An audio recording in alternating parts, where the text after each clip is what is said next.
The main problem of yoga in the Western society you belong to is promotion of its reduced version.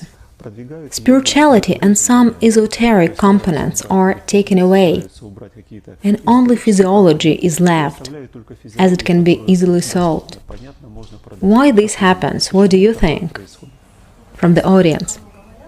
Students are likely not to be ready to hear it out, or some may be ready, others not.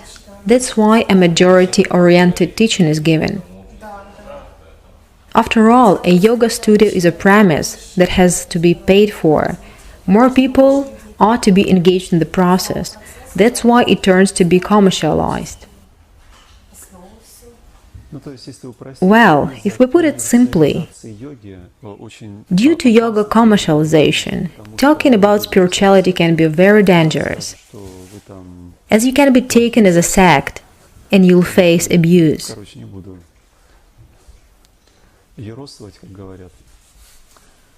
Economic-wise, yoga can be sold easier and faster if it's health-oriented.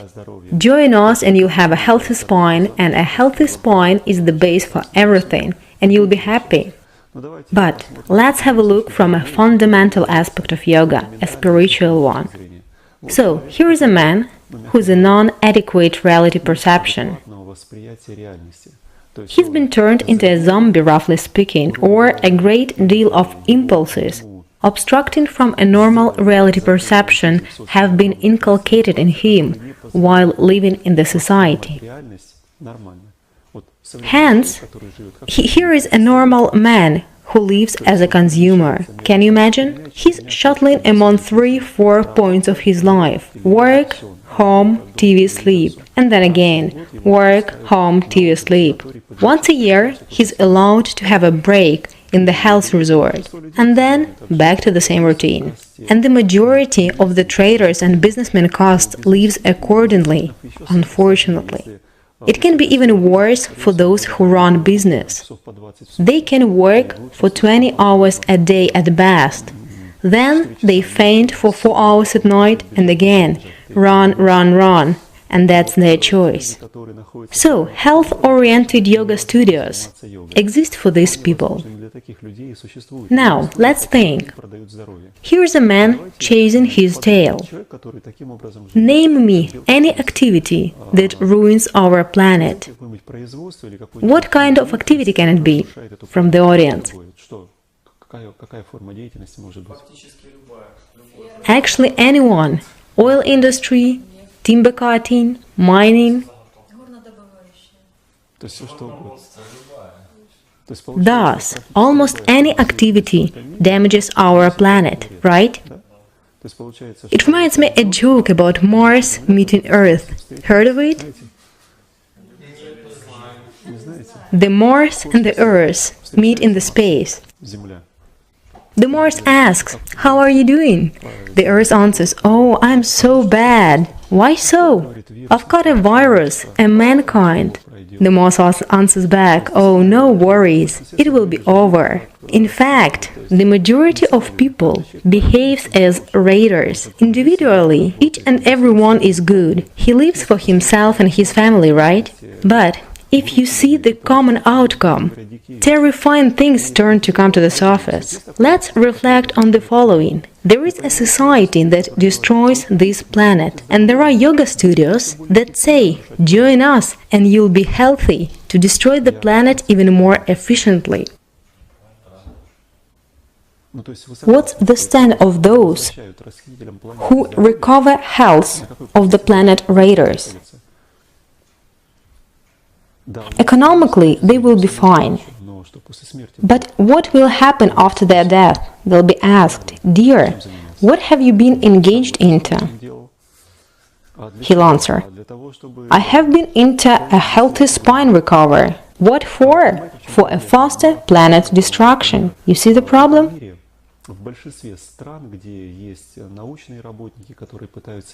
If, let's say, an inventor has invented an 80% more efficient engine, you know what happens? The invention will be put on the dust covers.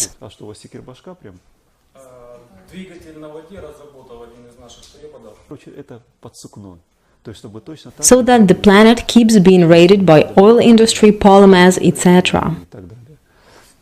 As the rulers of this world are concerned in stability, a new engine changes the concept of the machinery. What will the industry do? How to keep people? Dull-witted people cannot comprehend the fact that the planet is no longer able to keep the society. Talking about geopolitics, we understand that there are some powers against an adequate development of the planet. They make it leak the boots the way it does now, and I do mean it.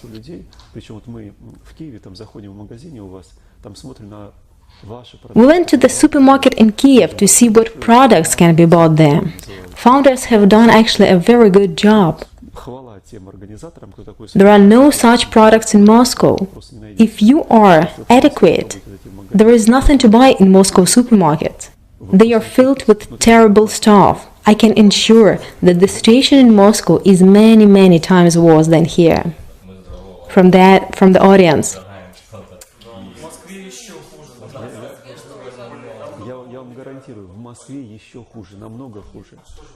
What do you eat then? We try to buy food predominantly in more or less true markets. Then our wives manage to cook something. What you have on supermarket shelves here is really cool. At least you are given a chance to survive. People in Moscow are not given even a chance. They are fattened up as food is a pure nightmare. From the audience, there must be another scenario prepared for Ukraine. Right, a light version at best. Let's get back to yoga that promotes and stands up for health and similar things. What can it be? Either health-oriented or Kundalini awakening, a light mysticism, meditation to relax one's mind, for even more efficient work, etc.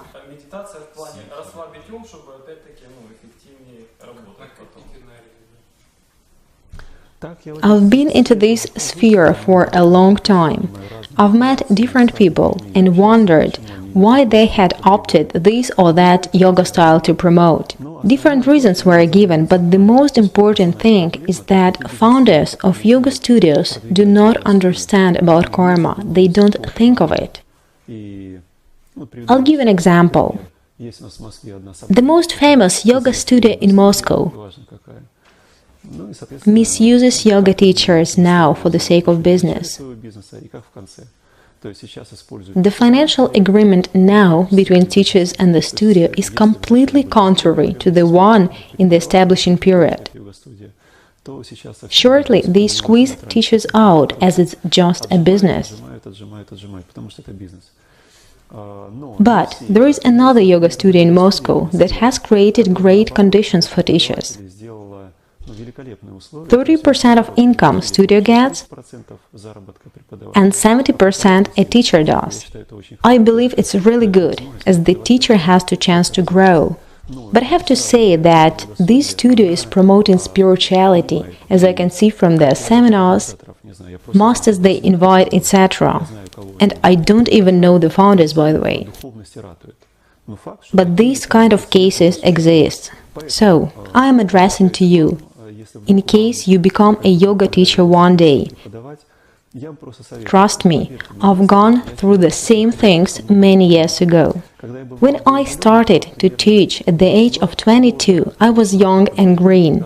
Being silly, I did not understand yoga, and the only thing I was focused on was health. I preached yoga for health, as I saw yoga as a tool to become 100% healthy. And I was actually successful in that. But to be honest, in 3 years' time, I got a consciousness-striking realization that health cannot be solved with the help of yoga. I used to read some scriptures, but I didn't see even a word about health in original sources. Yesterday, I was asked a question about injury prevention. You know, I've read a sufficient amount of Vedic knowledge and yoga-related scriptures. So I believe that there is no such term as injury prevention in Sanskrit. Those who understand the law of karma and reincarnation take this phrase as an absurd. You must be insane to believe in it, you see?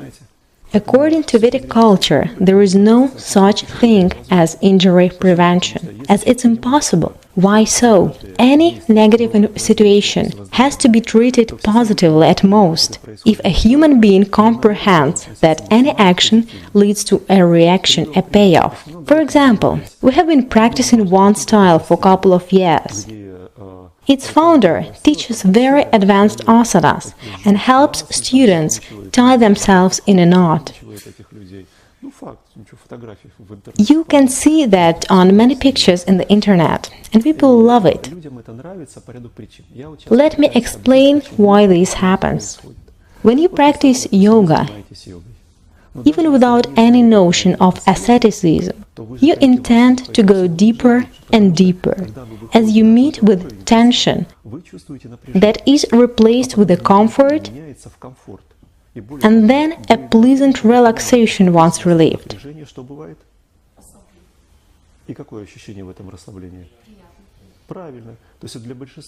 This pleasant feeling of relaxation is the reason to be yoga for the majority. They step on a yoga mat for a very harsh torture. Have you practiced our yoga? We lose no sleep over injury prevention. There is nothing super difficult in what we teach, but simple stuff that can help a man reach a good level. Though some other schools that work the group way too hard, so that students sweat thrice during the class and drag themselves out of the room, and after some time the students spread their wings. That's what attracts a practitioner. But imagine that one reaches the level of not sweating in familiar asanas, so he moves to advanced ones, right? For the sake of the asceticism in practice, different levels of asanas exist, not for the sake of form or showing off and filming it. It's all secondary. The main point is to level up the asceticism to be able to work with karma. Criticism of those who tie up themselves in knots comes out of karma law ignorance. You see what is promoted now. One may say, I am competent in yoga as I am a doctor and graduated from this and that. Medical degree and knowledge about physiology don't have any value for me as a yogi. Many different specialists, including medicians, attend my classes and practice quite well. But their medical education makes no matter for spiritual and energetic development. Modern educational programs of medical institutes do not reveal all the levels of our existence, but material one. Let's get back to advanced asanas and intention of a practitioner to bend themselves deeper. Injuries may happen. For instance, I know one man who lives here in Kiev and works in one of the studios. He's been tied in one difficult asana. His legs were behind his head or even tucked under his armpits. Have you imagined? His leg was firstly put behind his head and then was tucked on the armpit. Both legs at the same time were there. As a result, his spine was harmed and he limped on both legs. There are many cases like this. Another man narrated about Iyengar's attitude to his students. One guy performed an asana. I don't remember which one. So Iyengar helped him and literally caused a spine break by pressing too much. When Iyengar led a class in his ashram, a stick accompanied him. So you see, there is no such thing as an injury prevention. Imagine what happened if a student couldn't understand anything. He's been stimulated fast to get a result. Come to India and talk to someone about an injury prevention. But you have to visit an ashram for Indians, as there are European-oriented ashrams that know about importance of injury prevention for Europeans. Им нужна травма безопасности, говорят, им что-нибудь такое скажут. Или разъезжают иногда индусы, которые говорят с точки зрения травмы безопасности об асанах. You know, if this is told to someone in India, you'd be taken insane and be laughed at. What injury prevention are you talking about? Don't you know about karma? That's the main problem. Another example. I have already told you about one old man who had been working all his life and then started practicing yoga and reached samadhi. He called himself a liberator. So, we lived in the same ashram for some time. One day he disappeared. No one knew where he was. He came back in a month. He turned to be bitten by a scorpion while trekking in Himalayas. Scorpions are still there in Himalayas. Due to a bite, his leg swollen up so that the man couldn't walk. Do you think he went to the hospital? No, nothing like that at all. He found a place where he stayed and was cured with some herbs or something like that. He got recovered and returned back.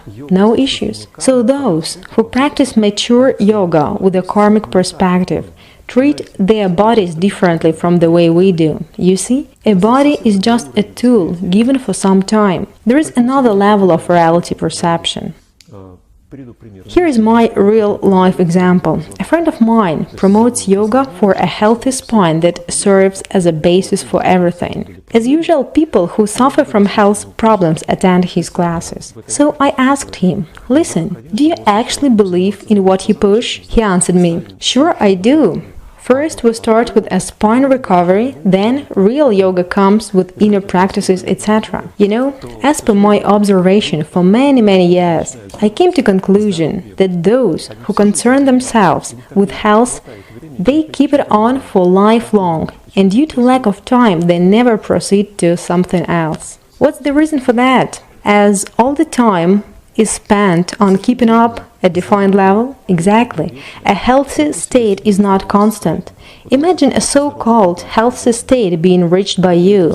It will get changed in 2 months of a social life if it's not maintained.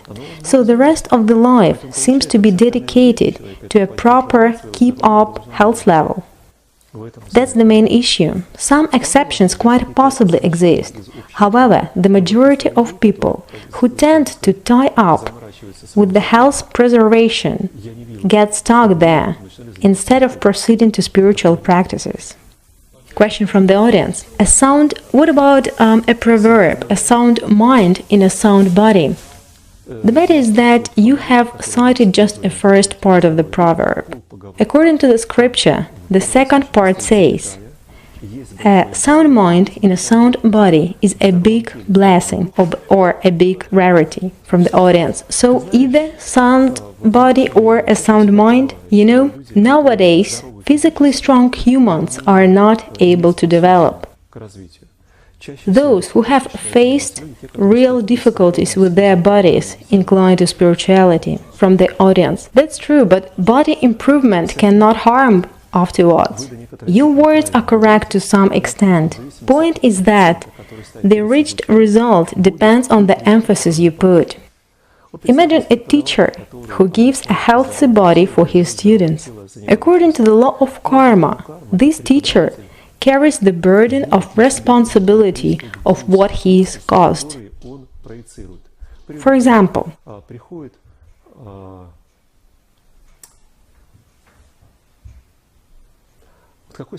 what's the most negative social manifestation from karmic point of view? From the audience. It must be a murder? Andrey, well, any other examples? From the audience. To be a parasite in the society? To lead astray, maybe? Знаете, мне в одном... Давай, хорошо. I'll give you another quite interesting example I've been told recently. Любопытный. One mom practices in a yoga studio and she takes her son alone. Being wealthy, they take a private class. Индивидуальные тренировки. After the class, a yoga teacher has a chat with the young man and figures out that he's into business. Молодым человеком.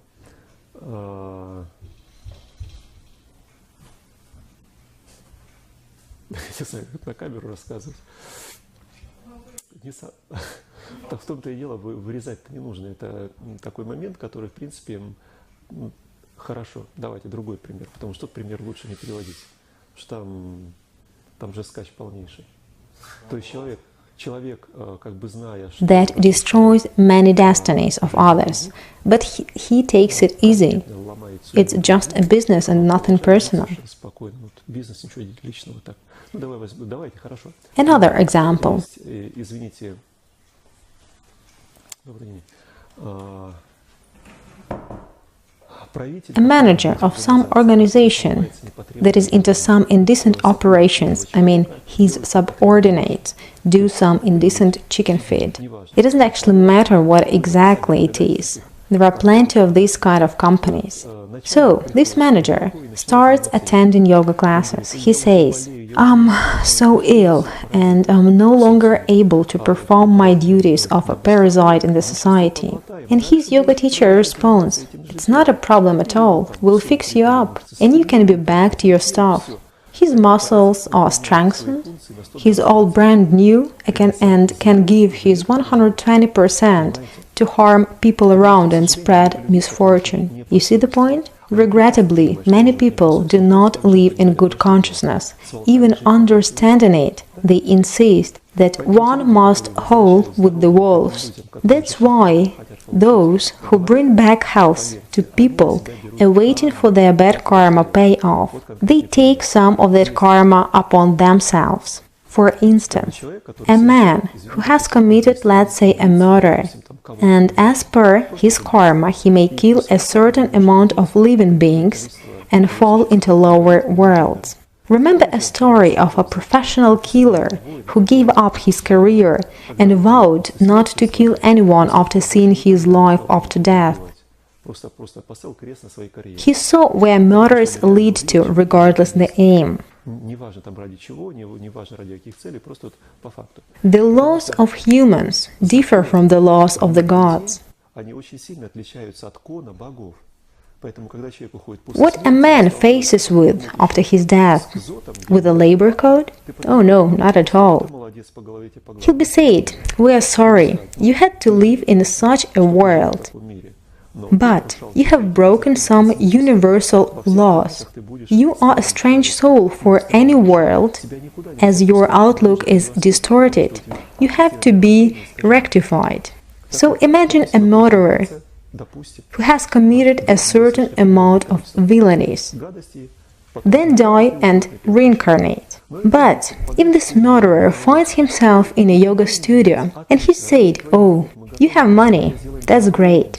For the sake of your money, we can help you return the house. After all, the man has lived a longer life as a parasite and has even aggregated his karma. What kind of karma retribution will await his yoga teacher? Appropriate one. Exactly. That's an accessory of his crimes.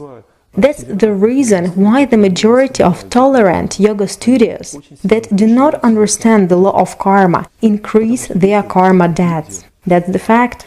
If someone is into yoga business, first of all, understanding of mature yoga must have been gained by reading yoga origins about karma and reincarnation. Once they realize what they do, for whom and what for, their hair will stand on end. From the audience, do you ask people who attend your classes about their occupation and motivation? And does a yoga teacher have to know each and every student personally and his goals? Andrey, it's not that complicated. The atmosphere in our yoga studio protects us from those practitioners whose energy is not fitting. If someone inappropriate comes for a class, he never stays for more than one class, he vanishes away. And from the audience. So they are filtered naturally, Andrei. If the energy of maturity is kept up and people live in a good consciousness, their energy cannot let pass those who, just trust me, we have experienced it many times. Strange people come and then disappear. From the audience. A yoga teacher supports the space by his energy by setting high spiritual goals for himself. So he turns out to either attract certain people or distract them. Is that correct, Andrei? Roughly speaking, it is like that. But the matter is not in teacher himself. Even if he understands certain laws and he develops right motivation, practitioners that are interested in background will gather around him. What's the difference of our yoga club from others? We are in search of background. We don't look for only yoga in Russia or other countries, but the heart, the essence of it. From the audience, I'm not getting that. What background are you talking about? Andrei, I'm talking about yoga's background. From the audience, I have a question and a comment. I know some adequate yoga teachers who know the sense of yoga, which is different from the physical training. Still, they don't agitate unready newcomers with all this. First, they are attracted by physical training. Later on, they may be interested in a deeper stuff. Maybe it's a wrong approach if they are met with a categorical explanation of a yoga, and those who wanted to get a physical trainer are kicked out.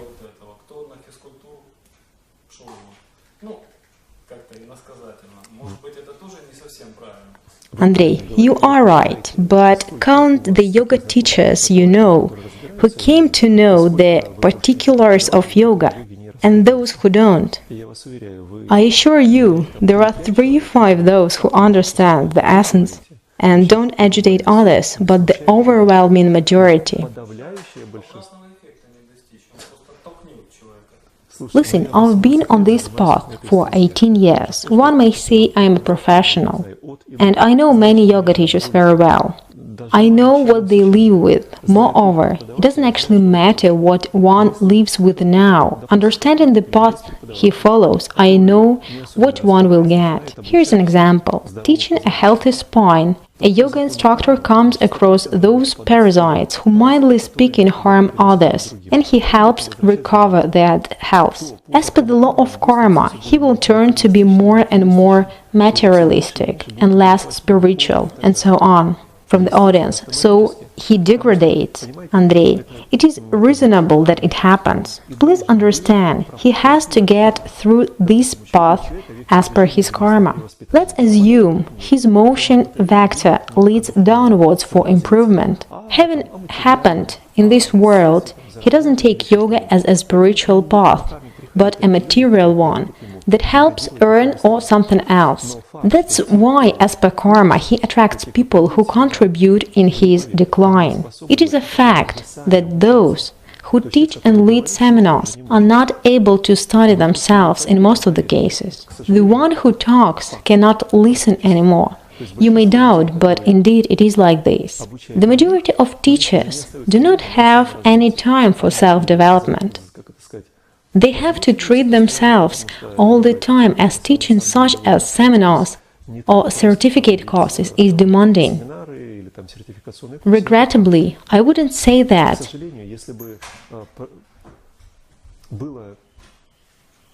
If there weren't so many smoking and drinking yoga teachers.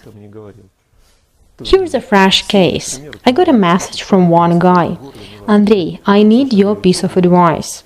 On the one hand, I want to practice yoga. On the other one, the only yoga teacher of my city drinks and smokes. What should I do? I find it a problem, so I sent him a yoga manual for self-tuition, the one I usually share if there are no adequate teachers. Trust me, yoga for the majority is a business only, in all places. Your example of an understanding teacher falls on the 0.1%. I'd be very happy if the rest would be understanding and, as you said, teach bit by bit without agitation. Unfortunately, as per my experience, it doesn't happen. So, where I'm getting at, if you have a chance to practice yoga or feel mighty to teach yoga, I emphasize that yoga teaching is the best form of life that exists. Due to a classical education or upbringing in society, or even high education or maybe even 2 degrees, it may sound weird to you and you may think what a bullshit he's talking about, the highest form of life. But let me explain what I mean. Point is, the majority of current professions do not concord with the law of karma. Even a legal firm that provides legal services to companies assumes certain responsibility for the work. So a percent of karma is received by them, whatever you might say. Why is this important? There is an old Russian term kon, which means a circle. Have you heard of it?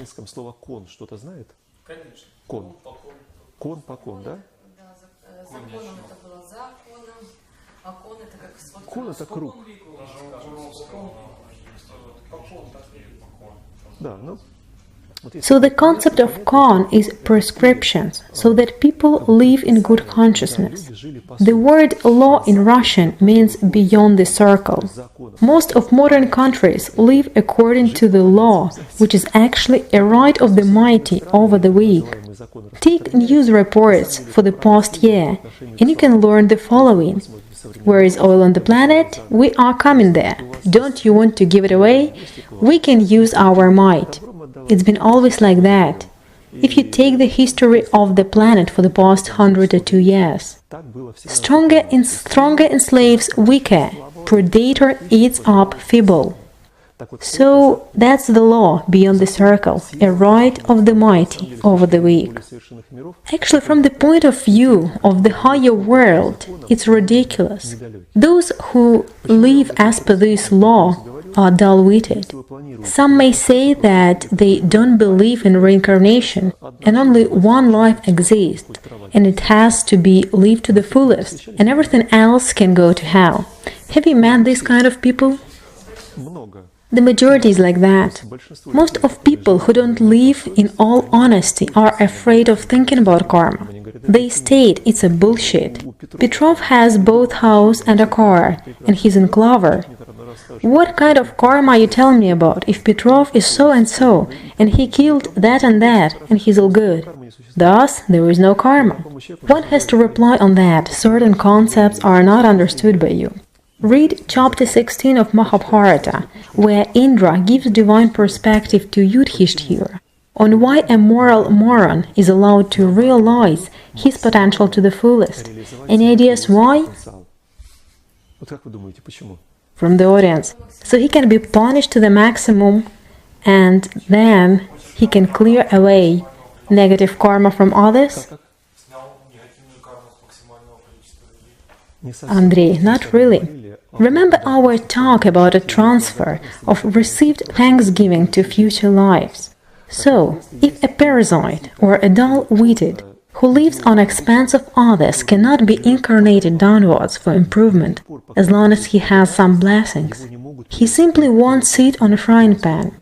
I use rough words and Christian terms to make the idea clear to you. Unless he burns out his thanksgivings, his life is sitting pretty. But he burns them out intensively, and after that, you are all grown-ups. You know that if one is riding high for 2-3 years, then falling off, have you noticed? It does happen. Received some money and glory fast. People are at their height initially, and then on the decline for a very long time. Подожди, отложим вопрос, я все-таки закончу мысль, почему преподавание йоги считается с точки зрения других миров максимально ценным. If you read original scriptures, you can see in black and white that strongest king welcomes a poor Brahmin, saying, "Oh, my dear Brahmin, I am so happy to see you. I'll do anything for you." Was he an idiot or what? Just think of the empire he owns, the ways he exploits others. Nevertheless, when it comes to a Brahmin, his talk is submissive. Why it happens? From the audience, Brahmin's evolutional level is higher. Andrey, how does he know about it? Answer from the audience, from Vedic scriptures. Andrey, who are Brahmins? Most of them are warriors who practice asceticism once their career got over, thinking of future incarnations. So, where I lead to, why Brahmins were higher? Indeed, Brahmins had powers warriors did not possess. The accurate hierarchy is formed naturally. The more various pleasures one strives for, the lower his intellectual and spiritual potential is. The more one hunts, enjoys, amuses himself, the more primitive he gets by the end of his life. Unlike Brahmins, who try to muster up their potential, to realize it first of all for the benefit of all living beings. Thus Brahmins were those who supported the law within the circle, not the law beyond it. That's why, according to the scriptures, Brahmins or wizards, as wise men, were called belong to the caste that might have been poor, as there weren't ambitions, and they lived a simple and moderate life. But that was knowledge and energy they valued the most. I'm saying it as the three worlds are in the same situation. Those who keep knowledge and energy are primary. All the properties such as cars, flats, etc. are minor, as those who chase flats and cars are short-sighted and they cannot look around. Once you reach everything, what's next? Do you intend to drive 3 cars all your life? No. What comes to you once you pass away? Those who are engaged into self-development are higher than those who are used to play with toys in any world. Imagine a sandbox filled of various toys and one book. Here children come. Those who cannot read play with toys, build up some castles on sand, drive their toy cars. But the one who is aware of knowledge value and the one who can read would say, "Are you kidding me? Why do I need all these cars and houses? I would better read a book." As all these will be destroyed, another gang will come and annihilate whatever has been built before to erect their projects. That's why I prefer to be engaged in something else. Clear? That's why steadiness, knowledge, and energy I appreciate it for. If life keeps changing from riding high to falling down, and then again riding high, people reincarnate in the same way. Brahmin's reincarnation is always stable and adequate, regardless of the world they get to. Question from the audience. It turns out that if a man does not possess knowledge and chase material goods, he spends out his vital energy to keep up the luxury and his standards level. He cannot engage himself into something even if he desires so. Andrey, you mean he cannot engage himself into self-development? That's true. There are no materially burdened among you. It's impossible. Those who have a big business and a great deal of debts are not capable of developing. As per their understanding, yoga is for dummies by definition. A stratum of the society which is neither poor nor rich, but right in the middle, is able to practice. People below cannot do due to shortage of food, and people above cannot do due to leakage of the energy to sustain the assets. You see that they don't have a chance to practice. From the audience.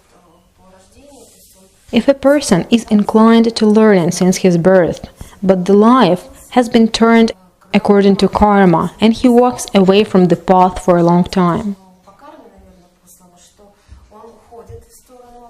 then he'll be back in a certain period of life, as he seems to have reached some level in his previous life, and he's into learning.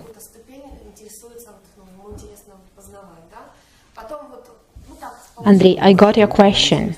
It is not known. Let's assume his motion vector goes a bit down and our world is just to be passed by. He may realize some of his spiritual potential, but as per his karma, the material world captures him by motto, live to the fullest, which he takes on trust and acts accordingly, degrading further on. If a motion vector goes up, then, appearing in our world and coming across a motto, live to the fullest, he will not take it on trust, but rather puts it on trial. In a while after trying some things, he realizes that it's unnecessary and goes upper. When I told you about Brahman's choice to knowledge, you might have wondered why. The matter is that they have had enough of material games on their plate in previous lives. There are people who reincarnate from life to life with a lot of holdings. A man who managed legions has definitely seen enough of blood, and he's no longer interested in it. Or those who rule entire planets, finding themselves in this world, consider it primitive. What's the point of revealing on oil production and sales? As the person understands that nothing happens in this world for no particular reason. There are reasons of oil production. You know, by the way, the origin of oil from the audience, it comes from Earth. Andrei, right, but how it happened to be there? From the audience. There are many theories such as over-rotten wood.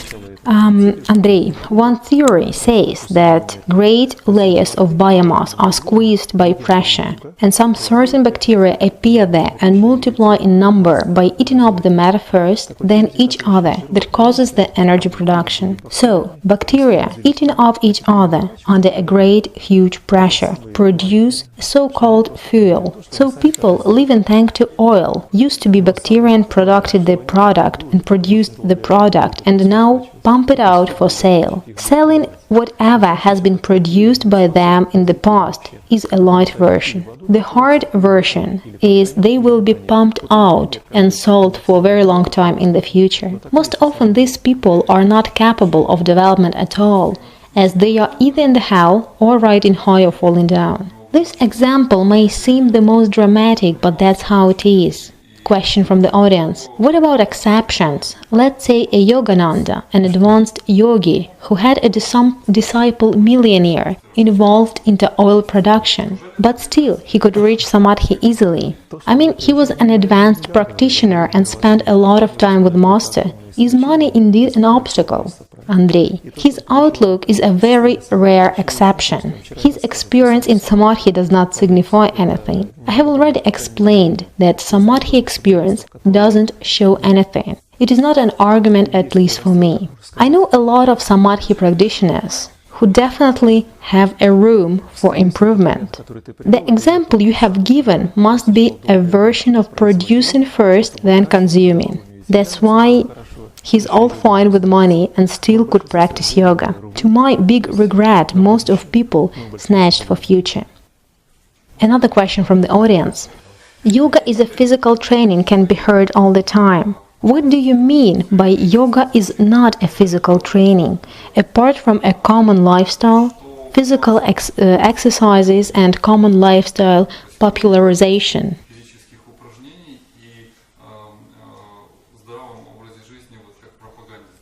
Andrei, I have already mentioned that without a step-by-step introduction of asceticism, karma, reincarnation and tapas by a yoga teacher, yoga stays as a physical training only.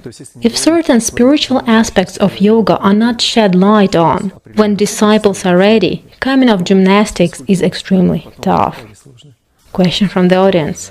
Why cannot this world that is meant to be just passed by someone whose motion vector goes down, turn someone around and change this vector?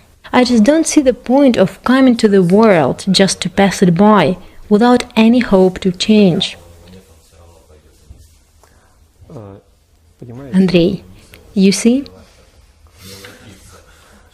At the worst, this man can be sent directly downwards. As a rule, a man's degradation, actually a degradation of a soul, happens slowly, little by little. So he goes lower, lower and lower to experience everything. That's why he stays there for such a long time. As per different scriptures, the one who finds himself down can get up with extreme difficulties. Question from the audience. Is there a hope to change a vector?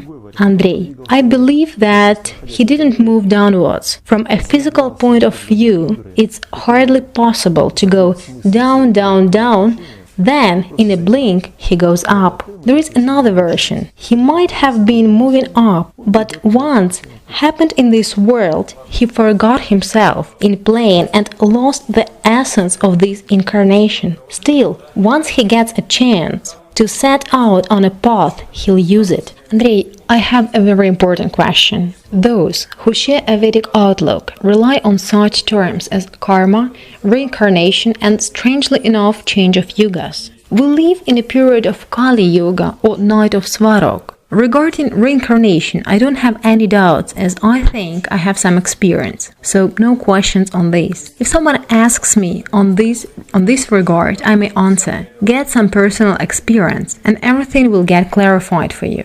Is it possible to gain some empiric experience of the law of karma to be sure that it's not just a speculative conclusion? I know that scriptures say about karma and competent people say the same, and even I understand the same and spread the word. But is it possible to get a real experience? I've been recently asked about this and got confused how to answer. Is karma just a theory without any proofs in action? Is there any practical method to learn about it, apart from you stumble and fall and believe that it's karma? Andrey, it's hard to answer as I cannot answer for everyone. For example, there are 10 people. Some may have the first level of clouding in their mind, others the 10th one. The level of enlightenment varies according to invert correlation. The more mind poisons, the less light. Is that clear? The one who has a brimful of mind poisons and minimum of light takes his stand at we live just once, as let's live to the maximum. So for these 10 people, you say different things with different energy to make them understand. You should not say the same words for everyone. Even 2 words would be enough for some people, but you will also meet up those who have blindness, and all your words are in vain. Coming back to karma, the easiest option for a non-yogi is to try a regressive hypnosis. It is a spread trend now. The person is brought into a state of past lives' memories. Chances are this hypnosis can help realize the reasons of this or that situation in his life. A certain correlation can be made. Why shit happened. He may see that he did something wrong in his past life. That's why he gets in the neck in this life. I know many people who, with the help of regressive hypnosis, crack some problems, solve some questions where logic cannot help. One has to go deep inside, learn something, and then take conclusions. So that's not only empiric method to learn about karma, and that it's not just a speculative conclusion like as you sow, so shall you reap. But it really works the way scriptures say of it, and it's not just a pure theory, even if one remembers his past lives and that there are retributions.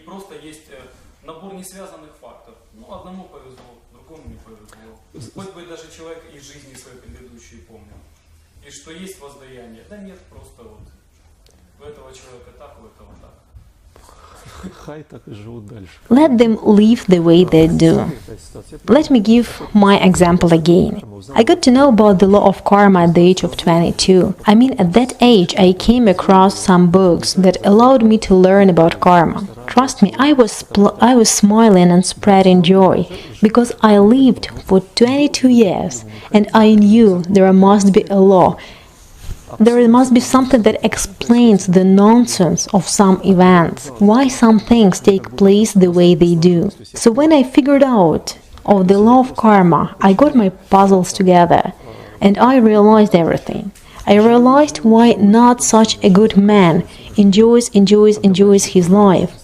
Then fun stops and he pays off. I don't have to be explained for a long time why the payoff comes. I have read about it and understood. Still, let me repeat that there are people who wouldn't believe in the law of karma. As a rule, those who deny karma have their fingers in pie. Another example. Once I have been asked to give a lecture about the law of karma in a super-duper fancy fitness club that cool people from Moscow only can attend. I had 2 classes on Sundays with a week gap. I was asked by some man from the fitness club who attended my yoga classes. They requested some normal yoga classes in contrary to the yoga classes the fitness club provides with. I said, fine, I'll give you a lecture and a yoga practice. Women in diamonds came for my lecture to practice yoga. They listened to information about reincarnation, having their heads in the clouds. Then I told them about karma and law of Rita and many other things they didn't like. You know, they didn't come for the next class. They dislike the truth of the world. Why so? Because a being that lives against consciousness at the expense of others cannot accept the law of karma as it is. Otherwise, how can he eat and sleep? His reply would be, it's a bullshit. Are you insane? Look at Petrov. What a villain he is and still blah blah blah. They also ask, the rich harm, but enlightened are always poor. Is it your karma? A question from the audience. From your standpoint, why do almost every yoga teacher start teaching? Question from the audience. Andrey, as per your point of view, why does almost every yoga teacher start teaching, making up some systems, if the basis of yoga is given in the original scriptures? Is it taken as self-realization, or it happens due to his pride or some events in his life shapes it up, such as getting through a spine column break, so he wants to help others overcome it? Why don't yoga teachers simply follow the original scriptures? There is too much of information in internet of yoga styles, but the essence of yoga can be put in 10 pages only. Why this happens? What's your opinion? Is it a personal arrogance? Andrey, what can I say? See that someone might have gathered a certain potential and create his style. It happens.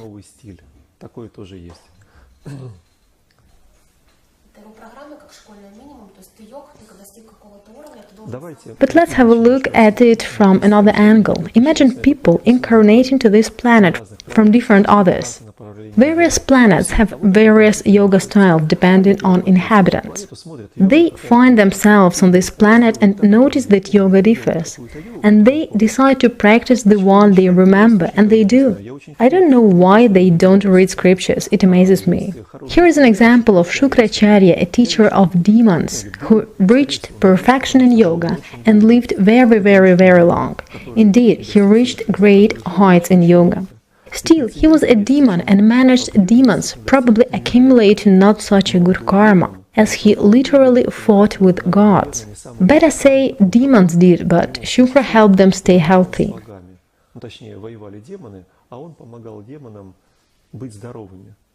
That's why he accumulated karma in not that great way. I can assure you that there are a lot of same Shukracharyas on our planet who are engaged in what we have already discussed, a promotion of a healthy spine without noticing a planet being destructed by people. Question from the audience, what about a student? He also suffers from his karma? Andrey, in my time I was surprised by people doing some nonsense. I felt compassion, but I didn't have enough of wisdom to realize some things.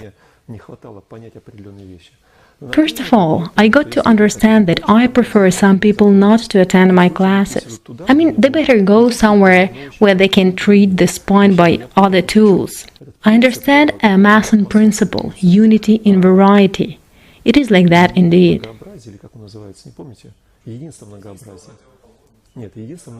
Imagine one yoga type for 10 differently evolved people. If people with more light come to me, my job is easier. If 3 people but full of mind poisons come to me, you know what happens to me? I know, and I don't want them to come. So they better go to the place where they are pushed ahead by their mind poisons. For a karma reason, only those who have to come will come to get a lesson. Look at me, I'm all thin with my messed up hair. I recently got a message, Andrey, your lectures are awesome, but you look terribly. And you know, he's right. I look terribly, but I don't lift a finger to fix it up. To put it shortly, it's my protection.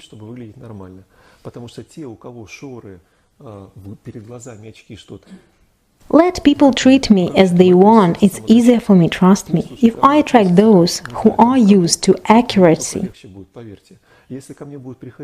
and expect me to look like Arnold Schwarzenegger, I don't want this, trust me. In that case, I wouldn't live for long. I'm just experienced, I deem. I prefer to look like green grass, to move a bit my way, so only I'm not bothered. The world is harmonic, believe me. Some demonic yoga styles that exist are really demonic as per me. Demonic in 2 meanings. Demo yoga is a preparation when people treat their spine, and they can do it for 30 lives. But understanding may come. It's a dead end. There is no result, no matter how much you strive for it. Then another approach appears. The fact is that there are really demonic styles that promote an absolute nonsense, putting material world first. I don't intend to judge anyone, but the unity is in its variety. Another example from my beta experience. Our team in Moscow accounts around 20-30 people who attend classes. The majority are into yoga for a long time, and we are like good friends because we think of energy we can create together. So, as soon as 1 or 2 newcomers with full of mind poisons come, the class goes down. You see? 1 or 2 people affects the atmosphere dramatically. Let me chew it over again. There are 30 people who intend to practice, to turn the energy by converting it and leave the studio renewed.